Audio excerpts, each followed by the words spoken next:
ನಮಸ್ಕಾರ, ಎಸ್ ನ್ಯೂಸ್ಗೆ ಸ್ವಾಗತ. ನಾನು ಎಸ್ ದೇವೇಂದ್ರಗೌಡ. ಇಂದಿನ ಮುಖ್ಯಾಂಶಗಳು. ವಿದ್ಯಾರ್ಥಿಗಳ ಆತ್ಮಹತ್ಯೆಗೆ ಬೆಲೆ ಇಲ್ಲವೇ? ಯುವ ಜನತೆ ದಂಗೆ ಎದ್ದರೆ ನಿಮಗೆ ಉಳಿಗಾಲವಿಲ್ಲ. ಚಂದ್ರಶೇಖರ್ ಗೊರೆಬಾಳ ಆಕ್ರೋಶ. ಧಡೆಸೂಗೂರು ಪ್ರಾಥಮಿಕ ಆರೋಗ್ಯ ಕೇಂದ್ರದಲ್ಲಿ ಮಾನಸಿಕ ಆರೋಗ್ಯ ಜಾಗೃತಿ ಉಚಿತ ಆರೋಗ್ಯ ಶಿಬಿರ. ವಿದ್ಯಾರ್ಥಿಗಳಲ್ಲಿ ಮೊಬೈಲ್ ಗೀಳು ಹೆಚ್ಚಾಗಿದ್ದು ಓದುವ ಆಸಕ್ತಿ ಕ್ಷೀಣಿಸುತ್ತಿದೆ. Doctor K Shivaraj. ಜುಲೈ 27ಕ್ಕೆ ಧರ್ಮೇಂದ್ರ ಪ್ರಧಾನ್ ರಾಜೀನಾಮೆಗೆ ಒತ್ತಾಯಿಸಿ ವಿದ್ಯಾರ್ಥಿ ಯುವಜನ ಮಹಿಳಾ ಸಂಘಟನೆಯಿಂದ ಧರಣಿ.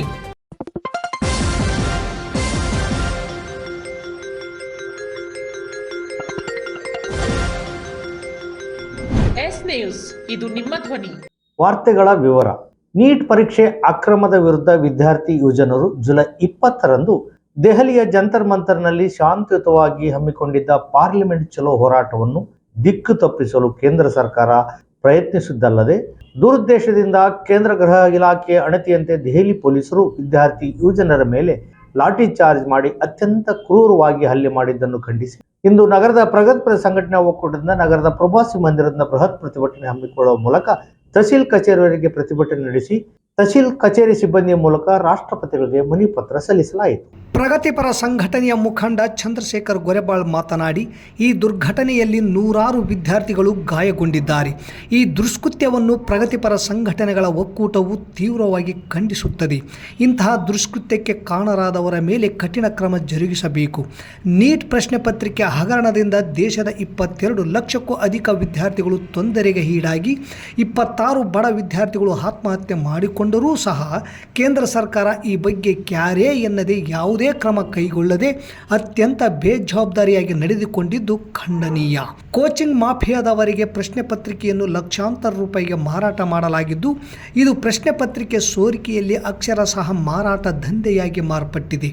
ಈ ಅಕ್ರಮದಿಂದಾಗಿ ವರ್ಷಾನುಗಟ್ಟಲೆ ಹಗಲಿರುಳು ಅಭ್ಯಾಸ ಮಾಡಿದ ಬಡ ಪ್ರತಿಭಾವಂತ ವಿದ್ಯಾರ್ಥಿಗಳಿಗೆ ಅನ್ಯಾಯವಾಗಿದ್ದು, ಅಭ್ಯಾಸದ ಬಗ್ಗೆ ಆತ್ಮವಿಶ್ವಾಸ ಮನೋಸ್ಥೈರ್ಯವನ್ನೇ ಕಳೆದುಕೊಂಡಿದ್ದಾರೆ.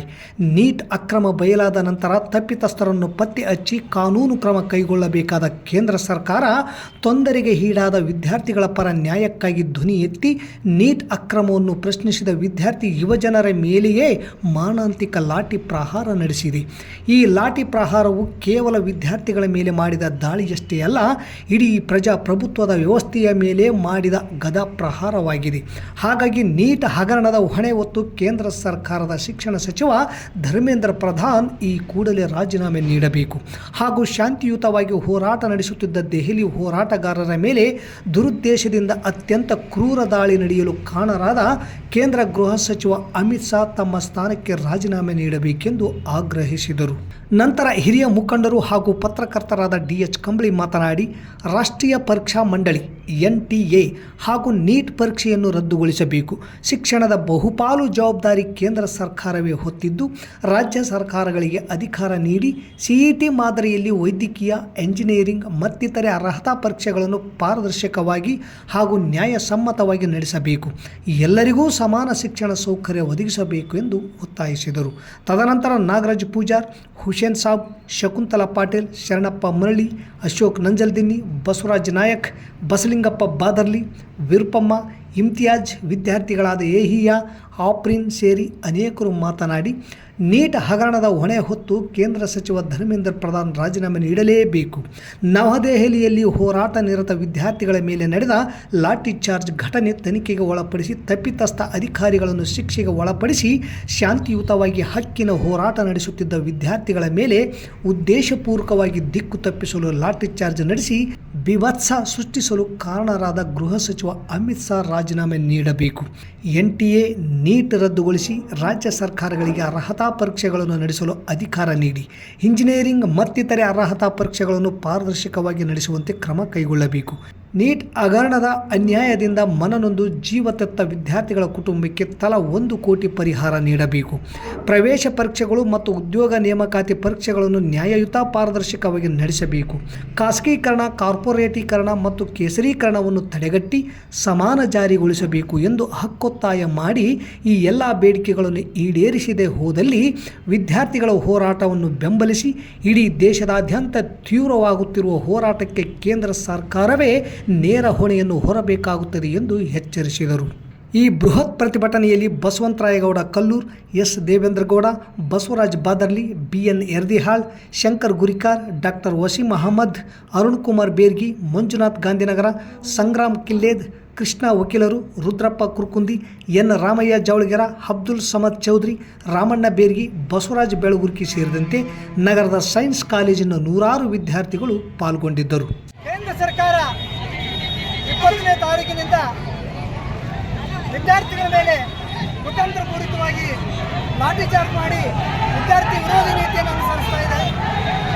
ವಿದ್ಯಾರ್ಥಿಗಳು ಸಿಇಟಿಯಲ್ಲಿ ಆಗಿರ್ತಕ್ಕಂಥ ಹಗರಣವನ್ನು ವಿರೋಧಿಸಿ ನ್ಯಾಯಯುತವಾದ ಬೇಡಿಕೆಯನ್ನು ಇಟ್ಟುಕೊಂಡು ಎಲ್ಲೆಲ್ಲಿ ಹೋರಾಟ ಮಾಡ್ತಾ ಇದ್ದಾರೆ.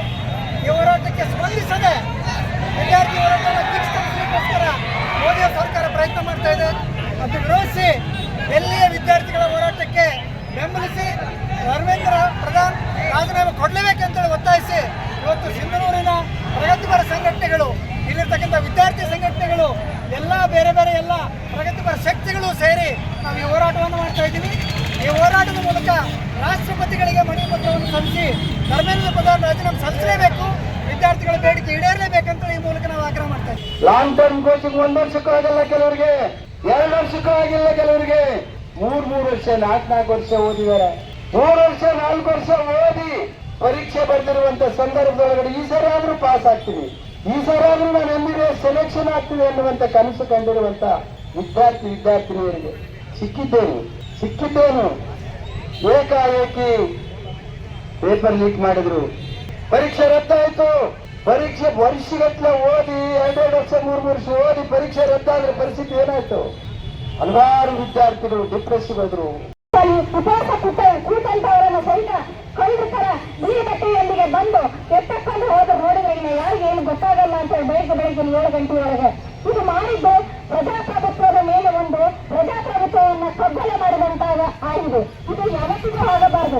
ಯಾಕಂದ್ರೆ ಪ್ರಶ್ನೆ ಕೇಳುವವರನ್ನ ಹತ್ತಿಕ್ಕಿದ್ರೆ ಮೊನ್ನೆ ನಮ್ಮ ರಾಜ್ಯಭಾರ ಹೇಗೆ ನಡೆದಿತ್ತು, ದೇಶದ ಪ್ರಧಾನಮಂತ್ರಿಗಳು ಹೇಗೆ ರಾಜ್ಯಭಾರ ಮಾಡ್ತಾರೆ, ದೇಶವನ್ನು ಹೇಗೆ ಉದ್ಧಾರ ಮಾಡ್ತಾರೆ ಅನ್ನೋದನ್ನು ಒಂದು ಪ್ರಶ್ನೆ ಆಗುತ್ತೆ. ಇವತ್ತಿನ ಪ್ರಶ್ನೆ ಕೇಳಬೇಕು. ಅದೇ ದೇಶದ್ರೋಹಿಗಳೆಲ್ಲ ನಾವು ದೇಶವನ್ನ ಕಾಪಾಡ್ತಕ್ಕಂಥ ಎಲ್ಲ ವಿದ್ಯಾರ್ಥಿಗಳು ಮತ್ತು ಯುವಜನರಾಗಿರುತ್ತೇವೆ. ಆದ್ರೆ ನಮ್ಮನ್ನ ದೇಶದ್ರೋಹಿಗಳಂತ ಬಿಂಬಿಸೋದು ಸಹಿತ ಬಹಳ ತಪ್ಪು. ಆದ್ರೆ ಮಂತ್ರಿ ಅಧಿಕಾರದಲ್ಲಿ ಇರಬೇಕಾ? ನೀಟ್ ಪರೀಕ್ಷೆಯನ್ನು ನೀಟಾಗಿ ನಡೆಸದಂತ ಶಿಕ್ಷಣ ಮಂತ್ರಿ, ಕೇಂದ್ರ ಶಿಕ್ಷಣ ಮಂತ್ರಿ ಅಧಿಕಾರದಲ್ಲಿ ಇರಬೇಕಾ? ಪರೀಕ್ಷೆಯನ್ನು ನೀಟಾಗಿ ನಡೆಸದಂತ ಕೇಂದ್ರ ಸರ್ಕಾರ ಅಧಿಕಾರದಲ್ಲಿ ಇರಬೇಕಾ? ನಾವು ನೋಡ್ತಾ ಇದ್ದೀವಿ ಈ ಸಲದ ನೀಟ್ ಪರೀಕ್ಷೆಯಲ್ಲಿ ಲೀಕ್ ಆದ ನಂತರ ಸುಮಾರು 22 ಲಕ್ಷ ಆಕಾಂಕ್ಷಿಗಳು, ನೀಟ್ ಪರೀಕ್ಷೆಯ ಆಕಾಂಕ್ಷಿಗಳು 22 ಲಕ್ಷ ವಿದ್ಯಾರ್ಥಿನಿಯರು. ಪರೀಕ್ಷೆ ಲೀಕ್ ಆಯ್ತು. ಏನೆಲ್ಲ ನೀವೆಲ್ಲ ಕಷ್ಟಪಟ್ಟು ಓದಿದ್ರಿ, ಅದಕ್ಕೆ ಕಣ್ಣೀರು ನಡೆಸಿತು ಈ ಕೇಂದ್ರ ಸರ್ಕಾರ. ಆಮೇಲೆ ತದನಂತರ ಮಾನಸಿಕ ದೈಹಿಕ ಕಾಯಿಲೆಗಳ ಲಕ್ಷಣಗಳು, ವಿಚಿತ್ರ ಮಾತು ಮತ್ತು ನಡವಳಿಕೆಗಳು, ಭ್ರಾಂತಿ, ಬುದ್ಧಿಭ್ರಮಣೆ, ಖಿನ್ನತೆ, ನಿರುತ್ಸಾಹ, ನಿರಾಸೆ, ತಳಮಳ, ಆಲೋಚನೆಯ ವರ್ತನೆಗಳ ಪುನರಾವರ್ತನೆ, ಮಾದಕ ವಸ್ತು ಮತ್ತು ಮದ್ಯಪಾನದ ಮೇಲೆ ನಿಯಂತ್ರಣವಿಲ್ಲ, ಮಾನಸಿಕ ಮುನ್ನೆಚ್ಚರಿಕೆ ಕ್ರಮಗಳು ಅನುಸರಿಸಬೇಕು ಎಂದು ಮನೋವೈದ್ಯರಾದ ಡಾಕ್ಟರ್ ಮನೋಹರ್ ಪತ್ತಾರ್ ಹೇಳಿದರು. ಜಿಲ್ಲಾಡಳಿತ, ಜಿಲ್ಲಾ ಪಂಚಾಯತ್ ರಾಜ್, ಜಿಲ್ಲಾ ಆರೋಗ್ಯ ಮತ್ತು ಕುಟುಂಬ ಕಲ್ಯಾಣ ಇಲಾಖೆ ರಾಯಚೂರು, ಜಿಲ್ಲಾ ಮಾನಸಿಕ ಆರೋಗ್ಯ ವಿಭಾಗ ರಾಯಚೂರು, ತಾಲೂಕು ಆರೋಗ್ಯ ಅಧಿಕಾರಿಗಳ ಕಾರ್ಯಾಲಯ ಸಿಂಧನೂರು, ಪ್ರಾಥಮಿಕ ಆರೋಗ್ಯ ಕೇಂದ್ರ ಧಡೆಸೂಗೂರು ಇವರ ಸಂಯುಕ್ತಾಶ್ರಯದಲ್ಲಿ ಜುಲೈ 24 ಶುಕ್ರವಾರದಂದು ಮಾನಸಿಕ ಆರೋಗ್ಯ ಮತ್ತು ಜಾಗೃತಿ ಮೂಡಿಸುವ ಕಾರ್ಯಕ್ರಮ ಹಾಗೂ ಉಚಿತ ಆರೋಗ್ಯ ಶಿಬಿರ ಹಮ್ಮಿಕೊಂಡು ಮಾತನಾಡಿದರು. ಶರೀರದ ಕೆಲಸ ಕಾರ್ಯದಲ್ಲಿ ಬದಲಾವಣೆ ತರುವುದು, ಅತಿಯಾದ ನಿದ್ರೆ, ಹಸಿವು, ರುಚಿ, ಆಹಾರ ಸೇವನೆ, ಮೂತ್ರ ವಿಸರ್ಜನೆ, ಮನಸ್ಸು ಮತ್ತು ನಡವಳಿಕೆಯಲ್ಲಿ ಬದಲಾವಣೆ, ಮಾತು ತೊದಲುವಿಕೆ, ವಿಚಿತ್ರ ನಡಾವಳಿ, ಪಂಚೇಂದ್ರಿಯಗಳ ಅನುಭವ, ಅಲ್ಪಮಟ್ಟ ಜ್ಞಾಪಕ ಶಕ್ತಿ ಬಳಸಲು ಕಷ್ಟ ಆಗುವಂಥದ್ದು ಹಾಗೂ ಸೂಕ್ತ ನಿರ್ಧಾರ ಮತ್ತು ಪ್ರಜ್ಞಾಸ್ಥಿತಿ ಇರುವುದಿಲ್ಲ. ಆಪ್ತ ಸಮಾಲೋಚನೆಯನ್ನು ಪಡೆದುಕೊಳ್ಳಬೇಕೆಂದು ಹೇಳಿದರು. ನಂತರ ಧಡೆಸೂಗೂರು ಪ್ರಾಥಮಿಕ ಆರೋಗ್ಯ ಕೇಂದ್ರ ಆಡಳಿತ ವೈದ್ಯಾಧಿಕಾರಿ ಡಾಕ್ಟರ್ ಆಂಜನೇಯ ಮಾತನಾಡಿ, ವೈಯಕ್ತಿಕ ಮತ್ತು ಸಾಮಾಜಿಕ ಚಟುವಟಿಕೆಗಳಲ್ಲಿ ಬದಲಾವಣೆಗಳು ತರುವಂತೆ ಮಾನಸಿಕ ಒತ್ತಡದ ನಿರ್ವಹಣೆಯಲ್ಲಿ ಆಪ್ತ ಸಮಾಲೋಚನೆ ಮತ್ತು ವೈದ್ಯರ ಸಲಹೆಗಳನ್ನು ಪಡೆಯಬೇಕು. ಸಿಂಧನೂರು ನಗರದಲ್ಲಿ ಪ್ರತಿ 3ನೇ ಮಂಗಳವಾರ ಕ್ಲಿನಿಕ್ ಇರುತ್ತದೆ. ಮಾನಸಿಕ ಕಾಯಿಲೆ ಇರುವವರು ಚಿಕಿತ್ಸೆ ಪಡೆದುಕೊಳ್ಳಬೇಕು. ಹೆಚ್ಚಿನ ಮಾಹಿತಿಗಾಗಿ ಪ್ರಾಥಮಿಕ ಪ್ರಾಥಮಿಕ ಆರೋಗ್ಯ ಕೇಂದ್ರ, ಸಮುದಾಯ ಆರೋಗ್ಯ ಕೇಂದ್ರ ಮತ್ತು ತಾಲೂಕು ಆಸ್ಪತ್ರೆಗೆ ಸಂಪರ್ಕಿಸಿ ಎಂದು ತಿಳಿಸಿದರು. ತಾಲೂಕು ಆರೋಗ್ಯ ಕ್ಷೇತ್ರ ಶಿಕ್ಷಣಾಧಿಕಾರಿ ಗೀತಾ ಹಿರೇಮಠ ಮಾತನಾಡಿ, ಚಿತ್ತ ವಿಕಲತೆ, ಸ್ಥಿತಿಯ ಬೈಪಾಲರ್, ಮನೋವಿಕಲತೆ, ಸನ್ನಿಮರಿವಿನ ರೋಗ, ದುಶ್ಚಟಗಳ ಅಪಾಯಕಾರಿ ವಿಕೃತ ನಡವಳಿಕೆಗಳು, ಬುದ್ಧಿಮಾಂದ್ಯತೆ, ಮದ್ಯಪಾನ, ಮಾದಕ ದ್ರವ್ಯ ವ್ಯಸನ ರೋಗ ಹೊಂದಿರುವುದು ಮನುಷ್ಯನಿಗೆ ಅಪಾಯಕಾರಿ. ಈ ಕಾಯಿಲೆಗಳನ್ನು ಗುಣಪಡಿಸಲು ಸರಿಯಾದ ಚಿಕಿತ್ಸೆಯನ್ನು ಪಡೆದುಕೊಳ್ಳಬೇಕು ಎಂದರು. ಈ ವೇಳೆ ಅರುಣ್ ಕುಮಾರ್ ಹಾಗೂ DMHP ತಂಡ ರಾಯಚೂರು, ಅಭಿಲಾಷ್ CHO, ಶಾಹಿಲಾ PHCO, ಸುನಿತಾ, ವಿನೋದ SN ಸೇರಿದಂತೆ ಆಶಾ ಕಾರ್ಯಕರ್ತರು, ಸಾರ್ವಜನಿಕರು ಉಪಸ್ಥಿತರಿದ್ದರು. ವಿದ್ಯಾರ್ಥಿಗಳಲ್ಲಿ ಮೊಬೈಲ್ ಗೀಳು ಹೆಚ್ಚಾಗಿದ್ದು, ಮೊಬೈಲ್ ಗೀಳು ಹೆಚ್ಚಾಗುವುದರಿಂದ ವಿದ್ಯಾರ್ಥಿಗಳಲ್ಲಿ ಓದುವ ಆಸಕ್ತಿ ಕ್ಷೀಣಿಸುತ್ತಿದ್ದು, ವಿದ್ಯಾರ್ಥಿಗಳು ಓದಿನ ಕಡೆ ಹೆಚ್ಚಿನ ಗಮನ ಹರಿಸಿದಾಗ ಮಾತ್ರ ಉಜ್ವಲ ಭವಿಷ್ಯ ರೂಪಿಸಿಕೊಳ್ಳಲು ಸಾಧ್ಯವಾಗುತ್ತದೆ. ಈ ಸಮಾಜದಲ್ಲಿ ಪ್ರತಿಯೊಬ್ಬ ವಿದ್ಯಾರ್ಥಿಗಳು ಹೆತ್ತವರಿಗೆ ಕೀರ್ತಿ ತರುವಂತೆ ಬದುಕಬೇಕು ಎಂದು ನಗರದ ಸಹನಾ ಆಸ್ಪತ್ರೆಯ ಮಕ್ಕಳ ವೈದ್ಯರಾದ ಡಾಕ್ಟರ್ K. ಶಿವರಾಜ್ ಹೇಳಿದರು. ನಗರದ APMC ರೈತ ಭವನದಲ್ಲಿ ದಲಿತ ಸೇನೆ ವತಿಯಿಂದ 9ನೇ ವರ್ಷದಲ್ಲಿ ಹಮ್ಮಿಕೊಂಡಿದ್ದ ತಾಲೂಕಿನಲ್ಲಿ SSLC ಮತ್ತು PUC ಪರೀಕ್ಷೆಗಳಲ್ಲಿ ಅತಿ ಹೆಚ್ಚು ಅಂಕ ಪಡೆದ ವಿದ್ಯಾರ್ಥಿಗಳಿಗೆ ಸನ್ಮಾನ ಹಾಗೂ ಬಡ ವಿದ್ಯಾರ್ಥಿಗಳಿಗೆ ನೋಟ್ಬುಕ್ ವಿತರಣೆ ಕಾರ್ಯಕ್ರಮವನ್ನು ಉದ್ಘಾಟಿಸಿ ಅವರು ಮಾತನಾಡಿದರು.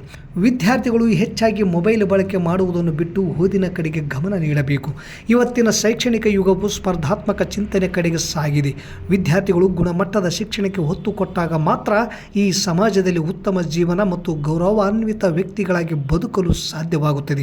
ವಿದ್ಯಾರ್ಥಿಗಳು ಓದಿನ ಜೊತೆಗೆ ಸಮಾಜಮುಖಿ ಕಾರ್ಯಗಳತ್ತ ಸಾಗಬೇಕು. ಕಲ್ಯಾಣ ಕರ್ನಾಟಕ ಭಾಗದ ವಿದ್ಯಾರ್ಥಿಗಳಿಗೆ 371J ಕಲಂ ಸಂಜೀವಿನಿಯಾಗಿದ್ದು, ಕಷ್ಟಪಟ್ಟು ಅಭ್ಯಾಸ ಮಾಡಿದರೆ ಯಶಸ್ಸು ಸಾಧಿಸಲು ಸಾಧ್ಯವಾಗುತ್ತದೆ. ಈ ನಿಟ್ಟಿನಲ್ಲಿ ಪ್ರತಿಯೊಬ್ಬ ವಿದ್ಯಾರ್ಥಿಯು ಶ್ರದ್ಧೆಯಿಂದ ಅಭ್ಯಾಸವನ್ನು ಕೈಗೊಳ್ಳಬೇಕು ಎಂದರು. ಈ ಕಾರ್ಯಕ್ರಮದಲ್ಲಿ ಮುಖ್ಯ ಅತಿಥಿಯಾಗಿ ಭಾಗವಹಿಸಿದ್ದ BJP ಮುಖಂಡ K. ಕರಿಯಪ್ಪ ಮಾತನಾಡಿ, ದೇಶದಲ್ಲಿ ಆದರ್ಶ ವ್ಯಕ್ತಿಗಳಾಗಿ ಹೊರಹೊಮ್ಮಿರುವ ಅನೇಕ ಮಹನೀಯರು ಹಣದಿಂದ ಹೆಸರು ಕೀರ್ತಿ ಗಳಿಸಿಲ್ಲ. ನಿಶ್ಚಿತವಾದ ಗುರಿ ಮತ್ತು ಶ್ರದ್ಧೆಯ ವಿದ್ಯೆಯಿಂದ ಮಹನೀಯರಾಗಿದ್ದಾರೆ. ಅಂಥವರ ಆದರ್ಶಗಳನ್ನು ಪ್ರತಿಯೊಬ್ಬ ವಿದ್ಯಾರ್ಥಿಗಳು ಮೈಗೂಡಿಸಿಕೊಂಡು ಈ ದೇಶದಲ್ಲಿ ಸತ್ಪ್ರಜೆಗಳಾಗಬೇಕು. ನಮ್ಮ ಈ ದೇಶದಲ್ಲಿ ಶೈಕ್ಷಣಿಕ ಜೀವನದಲ್ಲಿ ಉತ್ತಮ ಶಿಕ್ಷಣಕ್ಕಾಗಿ ತಮ್ಮ ಜೀವಮಾನವನ್ನೇ ಪಣಕ್ಕಿಟ್ಟ ಡಾಕ್ಟರ್ ಅಂಬೇಡ್ಕರ್ ಅವರು ಇವತ್ತು ಇಡೀ ವಿಶ್ವವೇ ಕೊಂಡಾಡುವಂತಹ ಸಂವಿಧಾನವನ್ನು ನೀಡಿದ್ದಾರೆ. ಅಂಥ ಮಹಾನ್ ನಾಯಕ ಅಂಬೇಡ್ಕರರ ಆದರ್ಶಗಳನ್ನು ಪ್ರತಿಯೊಬ್ಬ ವಿದ್ಯಾರ್ಥಿಗಳು ತಮ್ಮ ಜೀವನದಲ್ಲಿ ಅಳವಡಿಸಿಕೊಂಡು ಉತ್ತಮ ಶಿಕ್ಷಣವನ್ನು ಪಡೆದುಕೊಳ್ಳುವ ಮೂಲಕ ಅತ್ಯುತ್ತಮ ವ್ಯಕ್ತಿಗಳಾಗಿ ಬದುಕುವುದನ್ನು ರೂಪಿಸಿಕೊಳ್ಳಬೇಕು ಎಂದರು.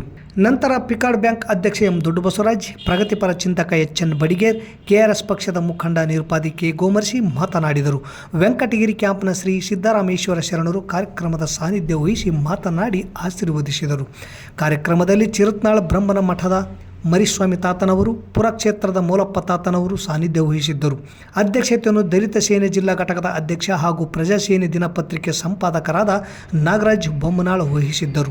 ವೇದಿಕೆ ಮೇಲೆ ಕಾರ್ಯನಿರತ ಪತ್ರಕರ್ತರ ಸಂಘದ ಜಿಲ್ಲಾ ಸದಸ್ಯ ಮೊಹಮ್ಮದ್ ಮುಸ್ತಫಾ, ಪತ್ರಕರ್ತರ ಸಂಘದ ತಾಲೂಕು ಅಧ್ಯಕ್ಷ ಶರಣಪ್ಪ ಗೋನಾಳ್, ಕನ್ನಡ ಸಾಹಿತ್ಯ ಪರಿಷತ್ ತಾಲೂಕು ಅಧ್ಯಕ್ಷ HF ಮಸ್ಕಿ, ಶಿಕ್ಷಕ ನಾಗೇಶ್ ಹೇರೂರ್, ಕಾರುಣ್ಯಾಶ್ರಮದ ಚನ್ನಬಸವಸ್ವಾಮಿ ಹರಟೆನೂರ್, ದಲಿತ ಸೇನೆ ಜಿಲ್ಲಾ ಮಹಿಳಾ ಘಟಕದ ಅಧ್ಯಕ್ಷೆ ಮಹಾನಂದ, ದಲಿತ ಸೇನೆ ಜಿಲ್ಲಾ ಉಪಾಧ್ಯಕ್ಷ ನಾಗರಾಜ್ ನಾಯಕ್ ಗುಂಜಳ್ಳಿ, ತಾಲೂಕು ಘಟಕದ ಅಧ್ಯಕ್ಷ ಸುನಿಲ್ ಕುಮಾರ್ ನಾಯಕ್ ಪಗಡ್ದಿನಿ, ಗೌರವಾಧ್ಯಕ್ಷ ದಾಸಪ್ಪ ಗುಂಜಳ್ಳಿ, ದಲಿತ ವಿದ್ಯಾರ್ಥಿ ಪರಿಷತ್ ತಾಲೂಕು ಅಧ್ಯಕ್ಷ ದುರ್ಗೇಶ್ ಕಲ್ಮಂಗಿ, ಪತ್ರಕರ್ತರಾದ HK ಬಡಿಗೇರ್, ಹನುಮಂತಪ್ಪ ಗೋಡಿಹಾಳ್, ವೆಂಕೋಬ್ ನಾಯಕ್ ಬೂತ್ಲದಿನಿ ಇತರರು ಇದ್ದರು. ದೆಹಲಿಯಲ್ಲಿ ನಡೆಯುತ್ತಿರುವ ವಿದ್ಯಾರ್ಥಿಗಳ ಹೋರಾಟವನ್ನು ಬೆಂಬಲಿಸುತ್ತಾ ಪ್ರಮುಖ ಬೇಡಿಕೆ ಈಡೇರಿಸಲು ಕೇಂದ್ರ ಸರ್ಕಾರಕ್ಕೆ ಒತ್ತಡ ಹೇರುವ ಭಾಗವಾಗಿ July 27ರಂದು SFI, DYFI, KPRS, CITU, JMS ಹಾಗೂ ಸಮುದಾಯ ಸಂಘಟನೆಗಳು ಒಂದು ದಿನದ ಧರಣಿ ಸತ್ಯಾಗ್ರಹವನ್ನು ಹಮ್ಮಿಕೊಳ್ಳಲಿವೆ ಎಂದು KPRS ಜಿಲ್ಲಾ ಅಧ್ಯಕ್ಷ ಬಸವಂತ ರಾಯಗೌಡ ಕಲ್ಲೂರ್ ತಿಳಿಸಿದರು. ಇಂದು ಶುಕ್ರವಾರ ನಗರದಲ್ಲಿ ಸಭೆ ಸೇರಿದ್ದ ಸಂಘಟನೆಯ ಮುಖಂಡರು ದೆಹಲಿಯಲ್ಲಿ ನಡೆಯುತ್ತಿರುವ ಹೋರಾಟ ನಿರತರ ಮೇಲೆ ಲಾಠಿ ಚಾರ್ಜ್, ಹಸಿರುವಾಯು ಸಿಡಿಸುವ ಮೂಲಕ ಮನಬಂದಂತೆ ಪೊಲೀಸರು ಥಳಿಸಿದ್ದಾರೆ. ವಿದ್ಯಾರ್ಥಿನಿಯರನ್ನು ಪುರುಷ ಪೊಲೀಸರು ಥಳಿಸುವುದಲ್ಲದೆ ಅವರ ಜೊತೆ ಅಸಭ್ಯವಾಗಿ ವರ್ತಿಸಿರುವುದು ಖಂಡನೀಯ. ನೀಟ್ ಪ್ರಶ್ನೆ ಪತ್ರಿಕೆ ಸೋರಿಕೆ ತಡೆಗಟ್ಟದ ಶಿಕ್ಷಣ ಸಚಿವ ಧರ್ಮೇಂದ್ರ ಪ್ರಧಾನ್ ರಾಜೀನಾಮೆ ನೀಡಬೇಕು. ಪ್ರಶ್ನೆ ಪತ್ರಿಕೆ ಸೋರಿಕೆಗೆ ಮನನೊಂದ ಆತ್ಮಹತ್ಯೆಗೆ ಶರಣಾದ ವಿದ್ಯಾರ್ಥಿಗಳ ಕುಟುಂಬಕ್ಕೆ 1 ಕೋಟಿ ರೂಪಾಯಿ ಸಹಾಯಧನ ನೀಡಬೇಕು.